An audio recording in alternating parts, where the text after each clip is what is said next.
Good morning. काल होती दीपामावस्या, पण काल मला हा ब्लॉग टाकणं शक्यच झालं नाही.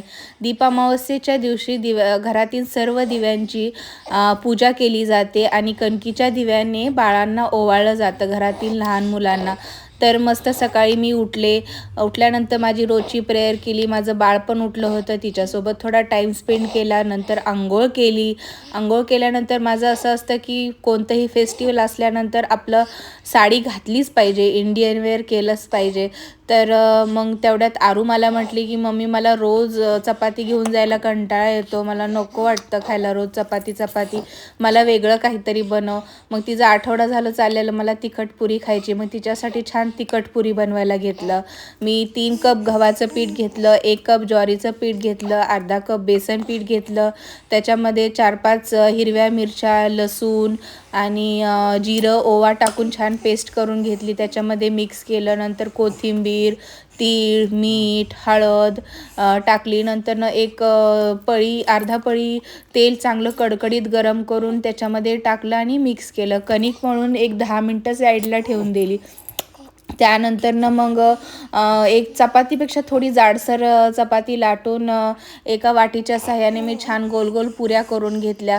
मग सगळ्या पुऱ्या झाल्यानंतर आरूचा डब्बा पॅक केला. मग तिला शाळेत पाठवलं. तिच्या डब्यामध्ये आज मी 6-7 पुऱ्या, 1-2 शेंगदाण्याचे लाडू, ड्रायफ्रूट्स अशा प्रकारे दिलं, कारण 2 वाजता तर ती रिटर्न येते.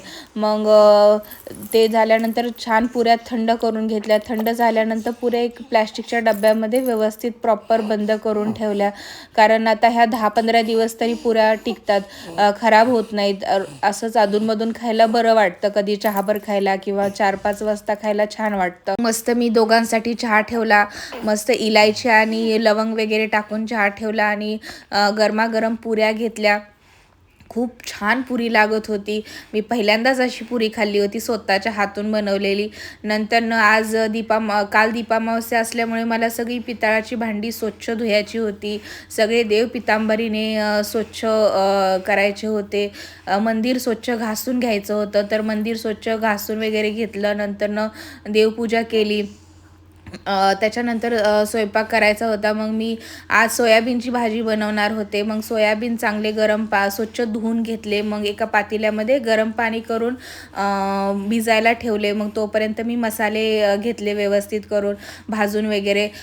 कांदा घेतला, 2 कांदे, थोडंसं खोबरं, लसूण आणि थोडा धन चांगले भाजून घेऊन त्यांची पेस्ट केली. नंतर कढईमध्ये तेल ओतलं, ती पेस्ट चांगली परतली. त्याच्यामध्ये कांदा, लसूण मसाला, लाल तिखट, थोडंसं लाल मिर्च पावडर, धना पावडर, मीठ, हळद, कोथिंबीर टाकली आणि छान परतून घेतलं. मग त्याच्यामध्ये सोयाबीन टाकून भाजी बनवली. त्याच्यानंतर गरमागरम भाकरी घेतल्या करायला, कारण आज संध्याकाळी दिव्यांसाठी छान चपाती पुरी करायची होती, त्याच्यामुळे दुपारी मी आज भाकरी केल्या. मग सगळं झाल्यानंतर घरं स्वच्छ करून घेतली, फरशी पुसून घेतली, कारण असं घरामध्ये पूजा वगैरे असल्यावर घर स्वच्छ असल्यावर छान वाटतं. मग आरू स्कूलमधून आली होती, तिने भरपूर साऱ्या कपड्यांच्या घड्या घातल्या. तोपर्यंत मग मी छान रेडी झाले, हातपाय तोंड वगैरे धुवून देवांची पूजा केली, देवांची आरती केली. मग सगळ्यांनी देवाच्या पाया पडून घेतलं. मग आरूला आणि पिल्लूला मी छान हळदी कुंकू लावलं. हळदी कुंकू लावून दोघांना दिव्याने ओवाळून घेतलं. देवाकडे प्रार्थना केली की माझ्या मुलींचं आयुष्य असंच दिव्यांसारखं उज्ज्वल आणि प्रकाशित होऊ दे. मग आरूने छान शुभम करोती म्हटलं पिल्लूला मांडीवर घेऊन. करोति कल्याणम आरोग्यम धन संपदा शत्रुबुद्धी विनाशाय दीपक ज्योती नमस्तुते. दिव्या दिव्या दीपकार कानी कुंडल मोतीहार दिव्याला पाहून नमस्कार. दिवा लावला देवापाशी उजेड पडला तुळशी पाशी माझा नमस्कार सर्व देवांपाशी. संध्याकाळच्या जेवणामध्ये मी अख्खा मसूर केला आहे, छान खीर बनवली शेवयाची. सकाळचं थोडं सोयाबीन शिल्लक होतं. गरमागरम चपात्या केल्या, भात केला. सकाळची अर्धी भाकरी होती ती गरम केली. तर माझा हा ब्लॉग तुम्हाला कसा वाटला मला नक्की कमेंट करून सांगा. माझा व्हिडिओ आवडला असेल तर माझ्या व्हिडिओला लाईक, शेअर आणि सबस्क्राईब करा. थँक्यू.